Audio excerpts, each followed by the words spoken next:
Amma 7th anniversary Dhamaka offers. Shop 599, win 777 exclusive prizes. WhatsApp లో order చేయండి, gift పట్టండి.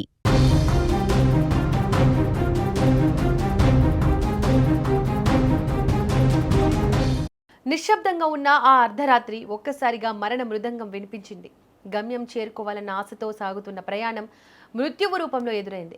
కళ్ల ముందే తన సహచరుడు అగ్ని కీలలో చిక్కుకొని సాయం కోసం ఆర్తనాదాలు చేస్తుంటే కాపాడలేకపోయిన ఆ క్లీనర్ వేదన వర్ణనాతీతం. కళ్ల ముందే ఒక ప్రాణం కాలి బూడిదవుతుంటే గుండె పగిలినంత పనైంది. ఈ విషాద ఘటన శ్రీ సత్యసాయి జిల్లా పెనుకొండ శివార్లో 44వ నంబరు జాతీయ రహదారిపై చోటు చేసుకుంది. తెలంగాణ రాష్ట్రం ఆదిలాబాద్ జిల్లా గుడిహత్నూర్కు చెందిన డాకనే కిరణ్ వయసు 35 ఏళ్లు. కిరణ్ వృత్తిరీత్యా లారీ డ్రైవర్. జీవనోపాధి కోసం లారీని నమ్ముకొని బతుకుతున్నాడు.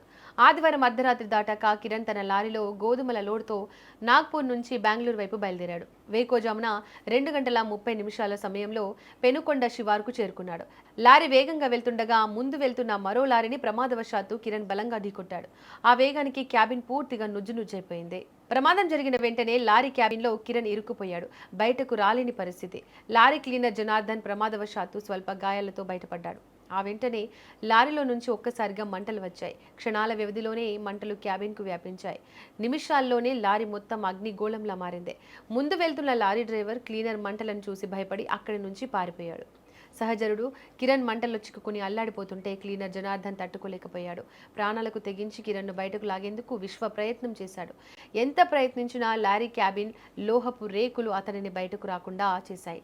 క్లీనర్ కళ్ల ముందే కిరణ్ సజీవ దహనమయ్యాడు. తన తోటి డ్రైవర్ను కాపాడుకోలేకపోయినందుకు జనార్దన్ రోధిస్తున్న తీరు అక్కడి వారిని కలిచివేసిందే. ప్రమాదంపై సమాచారం అందుకున్న అగ్నిమాపక శాఖ సిబ్బంది వెంటనే అక్కడికి చేరుకున్నారు. సుదీర్ఘంగా శ్రమించి మంటలను అదుపులోకి తెచ్చారు. అప్పటికే కిరణ్ మృతదేహం పూర్తిగా కాలిపోయింది. గాయపడిన క్లీనర్ జనార్దన్ ను పెనుకొండ ప్రభుత్వ వైద్యశాలకు తరలించి చికిత్స అందిస్తున్నారు. కిరణ్ కు భార్య జ్యోతి, ఒక కుమార్తె ఉన్నారు. ఇంటికి తిరిగి వస్తాడనుకున్న భర్త విగత జీవిగా మారాడన్న వార్త తెలిసి కుటుంబ సభ్యులు కన్నీరు మున్నీరుగా వెలిపిస్తున్నారు. ప్రమాదంపై కేసు నమోదు చేసుకున్న పోలీసులు విచారణ మొదలుపెట్టారు. ముందున్న లారీని ఎందుకు ఢీకొట్టాడు? నిద్రమత్తు కారణమా లేక సాంకేతిక లోపమా అన్న కోణంలో పోలీసులు ఆరా తీస్తున్నారు. వేగంగా వెళ్తూ జాతీయ రహదారిపై అజాగ్రత్తగా ఉండడం వల్లే ఈ ప్రాణ నష్టం జరిగిందని ప్రాథమికంగా గుర్తించారు.